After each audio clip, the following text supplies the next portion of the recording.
andi fitna ci réew mi mu nga jóge ci justice te du weesu juróom wala fukki magistrat ñi jàpp ni yokkute bu am ci budget performance nax nañ seen bopp budget dafa musa di yokku ay ñooñu Ousmane Sonko yi jàpp leen ci ñu bëri def leen mandat de dépôt andi fitna ci réew mi mu nga jóge ci justice te du weesu ce qui se passe.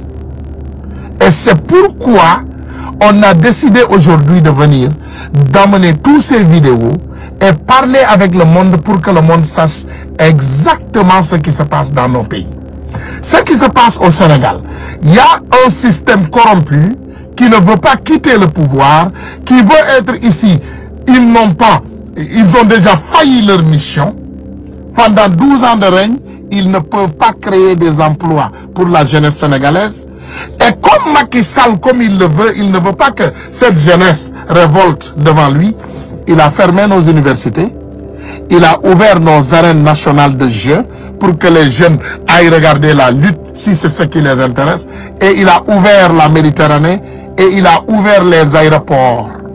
Tu peux prendre un avion au Sénégal aujourd'hui, venant de la Guinée, du Mali. Le Mali a sécurisé son aéroport. Tu ne peux pas le faire à partir du Mali. Tu ne peux pas le faire à partir de la Guinée, mais tu peux le faire à partir de Dakar. Tu peux prendre un avion à Dakar, descendre à Nicaragua et marcher et venir aux États-Unis d'Amérique. Ça, c'est une catastrophe. C'est un danger. Notre jeunesse, 90% aujourd'hui sont en train de perdre leur vie. C'est pourquoi je dis à la jeunesse sénégalaise encore, focus. On n'a qu'à rester concentré. Focus. C'est pas le moment de jeu. Si quelqu'un t'aime, il ne va pas te fermer l'endroit où tu vas avoir l'éducation. Pendant ce temps, leurs enfants sont à l'étranger pour aller avoir de l'éducation. Les enfants de Macky Sall ne vont pas dans les universités de Dakar. Il faut que les Sénégalais, qu'on se focalise et on se prépare à prendre nos responsabilités pour se débarrasser de ce gouvernement de bandits. Macky Sall fait exactement ce que le pharaon avait fait en Égypte dans les siècles passés. Avait-il réussi? Jamais de la vie. Macky Sall pense-t-il qu'il va réussir? Il ne réussira pas. Inch'Allah Rabbi. Il ne réussira pas. Il est dans un banditisme masqué. Il le fait d'une autre façon. Il a essayé la tuerie, ça n'a pas marché. Il a essayé l'arrestation arbitraire, ça n'a pas marché. Il a essayé la dissolution des partis politiques, cela n'a pas marché. Maintenant, il a ouvert les frontières du Sénégal. En le faisant, maintenant, il nous taxe de terroristes. Je vais vous dire une chose, les Sénégalais, parmi vous qui connaissent. Saviez-vous que Macky Sall est allé prendre des détenus? Des détenus qui étaient accusés de terrorisme à Guantanamo Bay et dire aux Américains de leur donner ces prisonniers, il va venir les emprisonner au Sénégal. Moi, je ne sais pas dans quelle prison ils sont emprisonnés au Sénégal.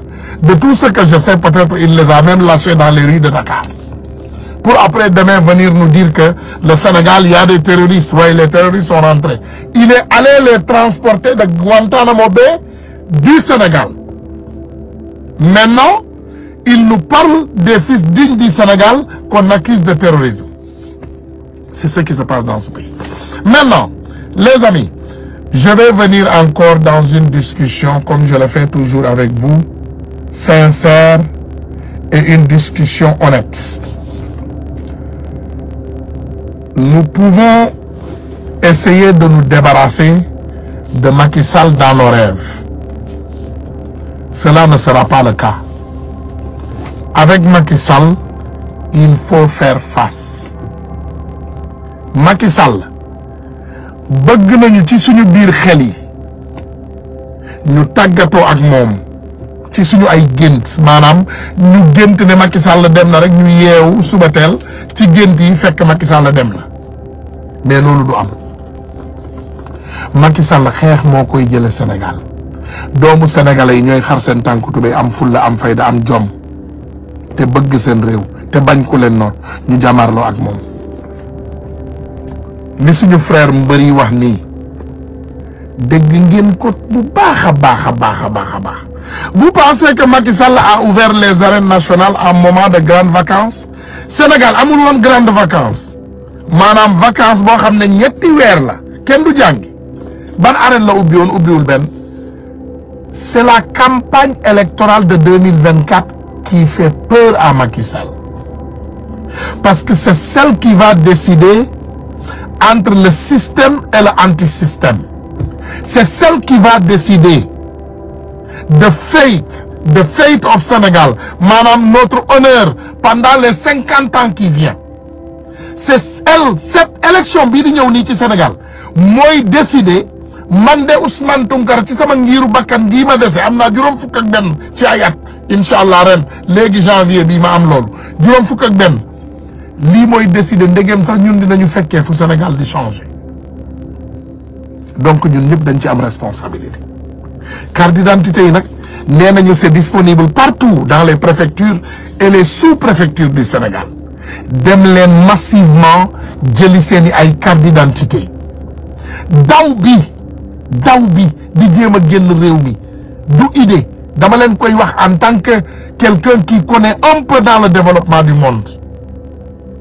Le changement du monde tey bu sol bi Afrique la jubal ñi am ay milliards yëpp xam nañu ne Afrique mooy futur bi maanaam Afrique mooy waaj a développé.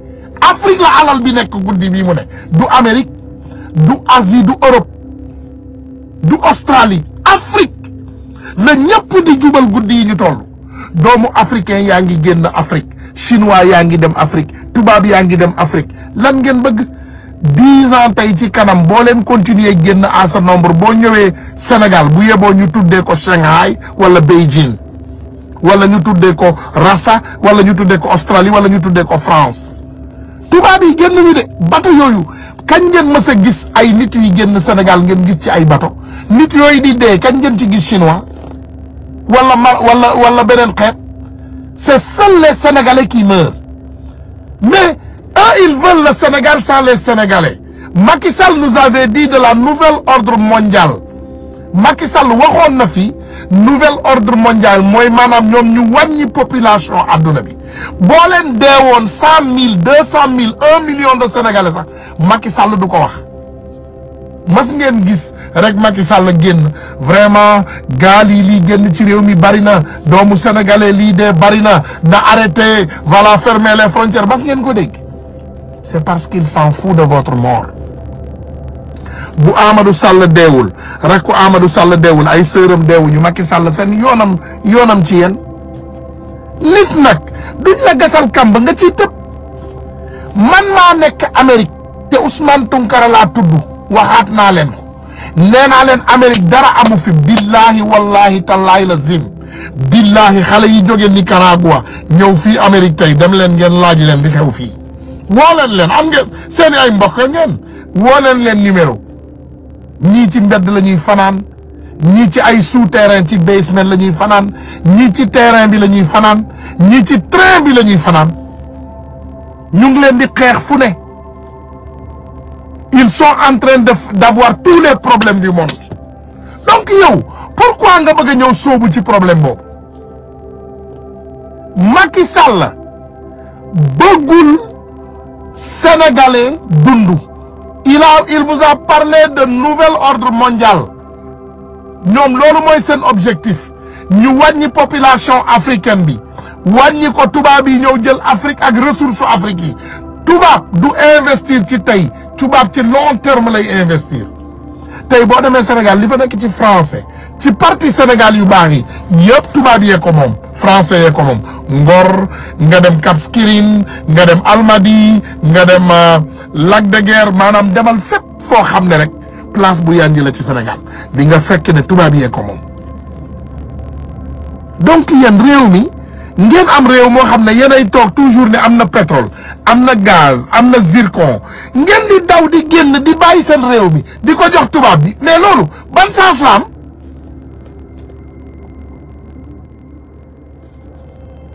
Macky Sall li tax mu wax leen moom nouvel ordre mondial ci lay dox. Macky Sall bu ñu newoon tey ci nit nga xool nga topp trasu nit da ngay xam ne Macky Sall amul ligne bu baax xawma dara ci Aliou Sall waaye boo leen ko xoolee doo fekk ne am na lu ëpp ñaari doom wala ñett yoo xam ne wér nañu soit dañuy nekk genre mongol wala genre obèse wala genre yooyu.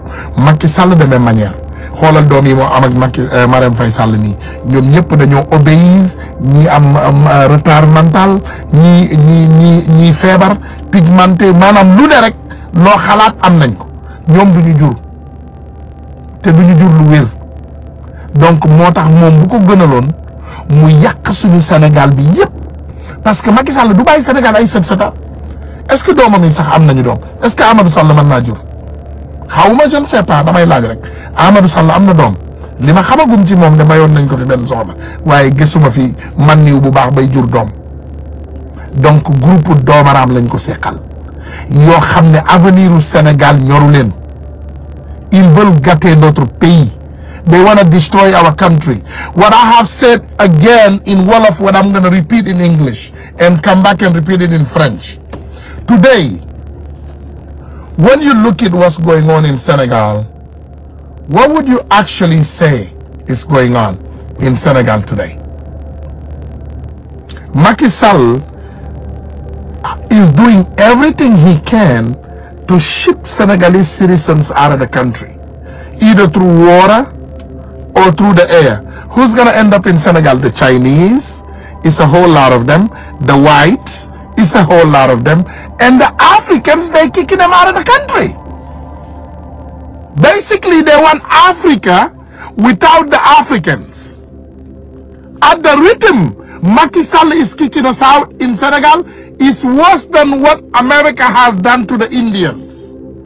And this is a black person doing it to his own population. The president of Senegal today, guys, waa sëñ bi allo waa dama nekk en direct lu xew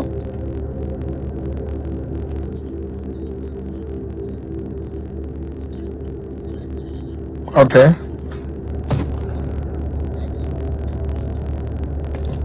ci ban situation dañ ko jàpp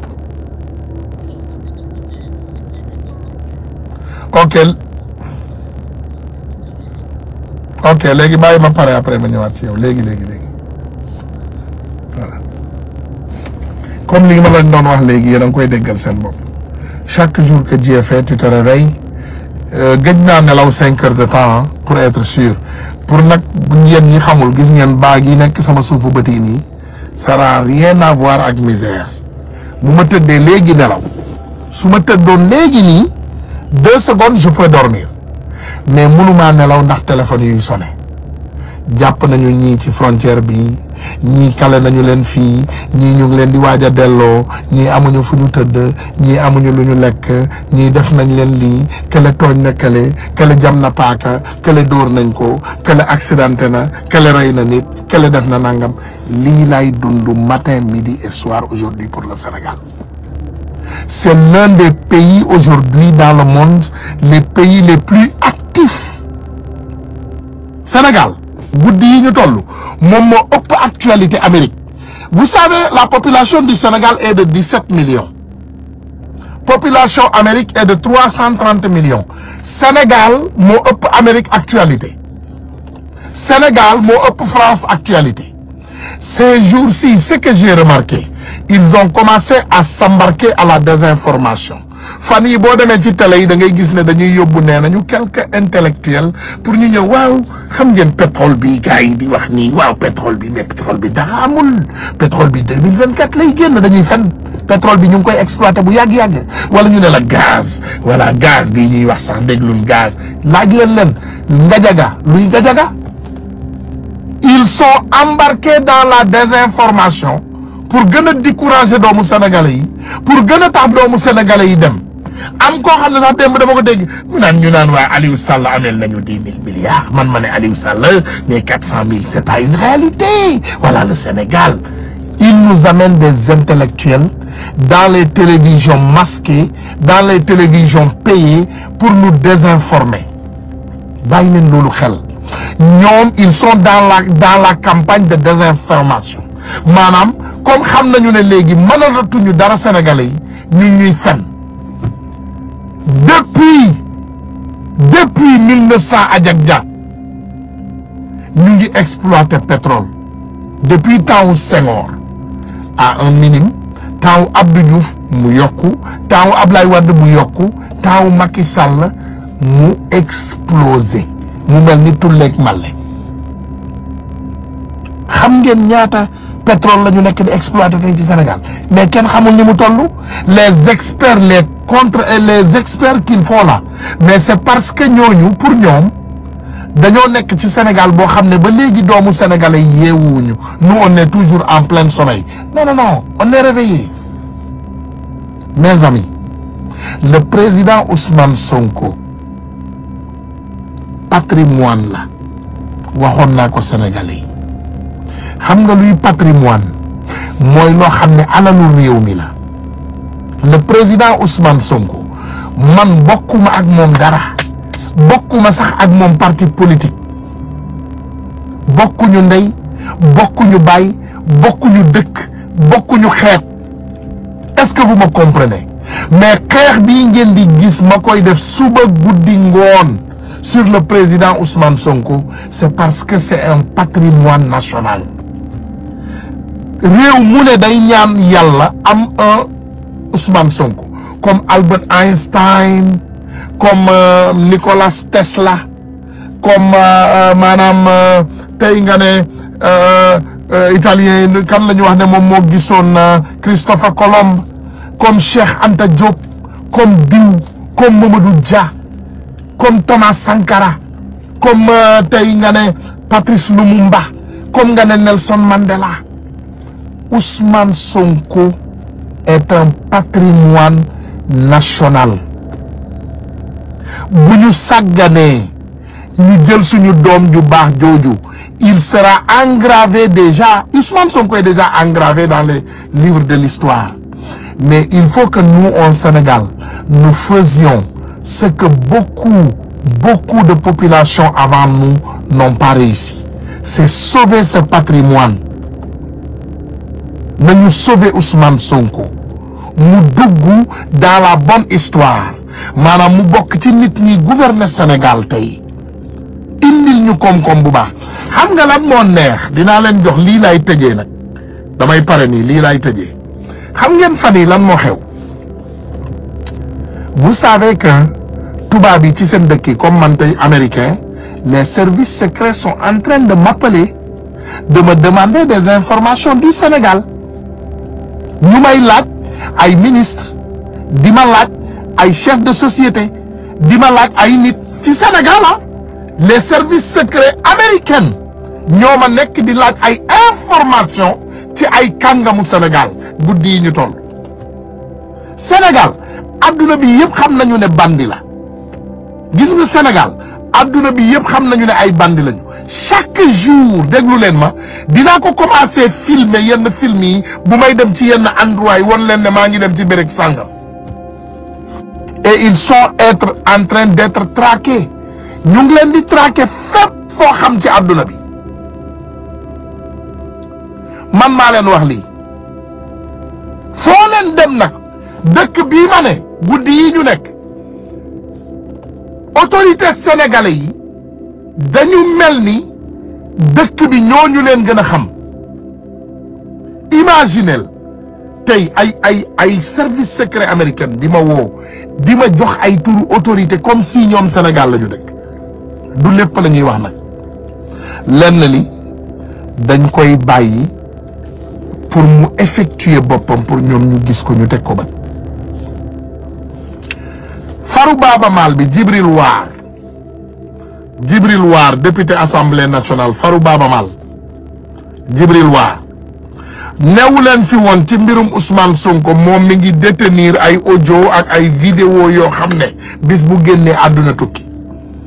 Waxu ko woon fii ci Maïmouna Ndour, waxu ko woon fii ci ay télé, waxu ko woon fii ci buntu assemblée nationale.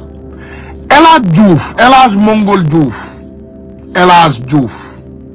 ki takk jabaru cousin am Souleymane Ndéné Ndiaye Maam Jaara la ndaw si tudd Maam Jaara la tudd. El Hadj Diouf jabaram ji tudd Maam Jaara muy jabaru Souleymane Ndéné Ndiaye cousin am boo xam ne seen ñaari ndey yi seen baay yi ñoo bokk ndey ak baay mu sàcc jabaram takk ko ñëwul fii ci kanamu Sénégal yépp mu won leen ne moom de mi ngi yor ay vidéo Adji Sarr ñoom Gabriel Kane ñoom Wadji Sall keneen ak keneen ñoom ñëpp tëbuñu fii ñu ne leen doomu jàmbur bii Ousmane Sonko mi ñu sosal nii tëj ko ci biir kaso bi ñoom newuñu leen ñu ngi détenir ay vidéo léegi mënuñoo génnee vidéo mënuñoo culpabilité nit ki waaye dañ koy tëj ci biir kaso Sénégal yi di ñu indil ay lamb ñun ñu ne patt di seetaan ñun foofu la ñu toll. Non, on ne va pas l'accepter.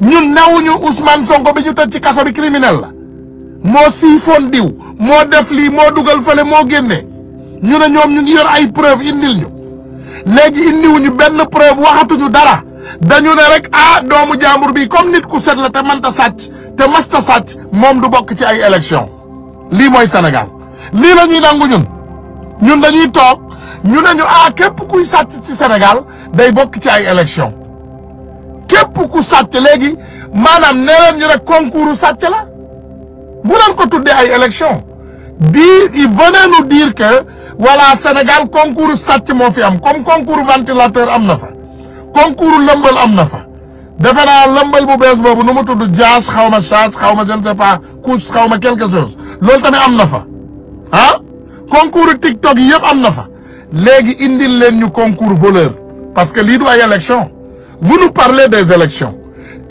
mooy doomu aadama bu nekk yor sa carte d'identité ñun ñëpp ñu dem kenn ku ne nga indi sa mbër bàkku bi mooy lan mu campagne wër dëkk bi ne man de boo leen ma joxee dëkk bi nii laa koy yoree barki dem boo njaay de tëgg ngeen fi lamb ngeen indil ñu benn mbër ngeen ne mooy mbëru système bi d'accord ñu nit ñu am suñu Ama Baldé moo xam ne Ousmane Sonko rek la bëgg Ama Baldé ñu faral yàlla def nag mbëru système bi daan kon yéen kay système bi wóolu leen seen bopp am ngeen seen mbër léegi Ousmane Sonko doo leen ko bàyyi ngir yàlla yéen sàcc ngeen seen milliards yi yëpp dajale mën a dem may sénégalais yi ku ne 10 000 francs ak 20 000 wala 30 ak 50 000 pour ñu voter leen te yéen li ngeen di def baax na mais bàyyi leen doomu jàmbur bi bu leen taal dëkk bi yaa xayti Ousmane Sonko boo leen ko laalee dañuy dugg seen biir kër yi sulli ndey seen baay yi sulli seen ndey yi def na bu leen ma wax loolu baaxul Ousmane Sonko di ngeen ko bàyyi par